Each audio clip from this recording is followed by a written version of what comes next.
আসসালামু আলাইকুম প্রিয় দর্শক, আগামীকাল বেলা 12টায় সচিবালয়ের পুরাতন কক্ষে কিন্তু নবম পে স্কেলের জন্য মিটিং আছে।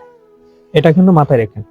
যদিও এটাকে বলা হচ্ছে যে আগামীকাল বিকেল 5টায় প্রধান উপদেষ্টার কাছে সুপারিশ জমা দেবেন পে কমিশন, সাথে অর্থ উপদেষ্টা থাকবে। কিন্তু অর্থ উপদেষ্টা আরেকটা বিষয় নিশ্চিত করেছেন, সেটা হলো আগামীকাল বেলা 12টায় পে কমিশনের পূর্ণ সদস্যের যে শেষ মিটিং, এই মিটিংটা হবে কিছু অমীমাংসিত বা চূড়ান্ত হতে যে বিষয়গুলো বাকি আছে ওইটা চূড়ান্ত হয়ে সুপারিশটা জমা হবে বিকেল 5টায় প্রধান উপদেষ্টার কার্যালয় যমুনায়। এটা আপাতত ফাইনাল। তবে এখানে একটা বিষয় আপনারা খেয়াল করেন, অর্থ উপদেষ্টার বিভিন্ন সময় বা বিভিন্ন স্টেজ বুঝে বিভিন্ন রকম কথা। তিনি নভেম্বরে বললেন যে পেসকে, তিনি প্রথম যখন পে কমিশন গঠন হয়েছিল, এটা ক্লিয়ার করি, তখন তিনি বললেন যে পে স্কেল দেওয়া হবে। নভেম্বরে বললেন পে স্কেল দেওয়া হবে না, এই সরকারের পক্ষে সম্ভব না, আগামী সরকার বাস্তবায়ন করবে।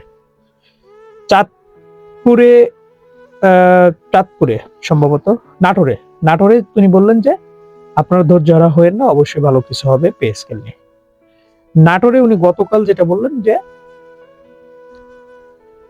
আগামী সরকার বাস্তবায়ন করবে, এখন আরো শক্তিশালী হোক রিজার্ভ, তারপর বাস্তবায়ন করা হবে, এমন তথ্য। কিন্তু আজকে তিনি বললেন পে স্কেলটার প্রতিবেদন এমন ভাবে দেওয়া হচ্ছে বা এমন ভাবে পে স্কেল দেওয়া হবে যেটা পেয়ে আপনারা খুশি হয়ে যাবেন সরকারি চাকরিজীবীরা, এমন তথ্য কিন্তু এখন পর্যন্ত বলবৎ আছে। এখন দেখা যাক আগামীকাল বেলা 12টায় পে কমিশনের পূর্ণাঙ্গ মিটিং এর পরে উনি কি বক্তৃতা দেন।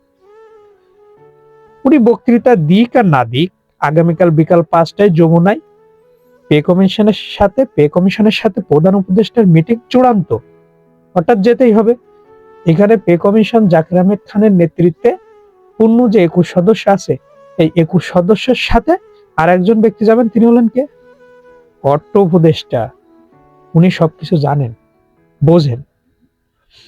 উনি যেহেতু জানেন, সেই হিসাবে উনি এই সুপারিশটা দেখছে, দেখেই কিন্তু বলছে যে যে পে স্কেলটা আপনারা পেতে যাচ্ছেন বা পে, সেটা কিন্তু খুশি হয়ে যাবেন। এখানে আগামী গত 1 জানুয়ারি থেকে পে স্কেল আংশিক বাস্তবায়নের প্রস্তাব রাখা হয়েছে। সেই হিসাবেই কিন্তু সংশোধিত বাজেটে 22,000 কোটি টাকা বৃদ্ধি করা হয়েছে। বিষয়টা খেয়াল করতে হবে। অর্থাৎ আংশিক আপনি পাচ্ছেন। আংশিক বিষয়টা কেমন? সেটা হতে পারে মূল বেতন যেটা বাড়ছে ওইটা, অথবা যে ভাতাগুলো বাড়ছে ওইটা। দুইটার একটা যেটা হলেই ভালো হবে সেটাই হবে। তবে আগামী 26-27 অর্থ বছরের প্রথম দিন অর্থাৎ 1 জানুয়ারি, পয়লা জুলাই, 1 জুলাই অর্থাৎ 1 জুলাই থেকে এটা পূর্ণাঙ্গ আকারে কার্যকর হবে। এখানে আশার বাণী হলো চিকিৎসা ভাতা বৃদ্ধি পেয়েছে, আপনার বৈশাখী উৎসব বৃদ্ধি পেয়েছে, এভাবে বিভিন্ন ভাতাগুলোকে সংস্কার করা হয়েছে। কিন্তু একটা বিষয় কিন্তু সংস্কার করা হয়নি, সেটা কি? গ্রেড সংখ্যা।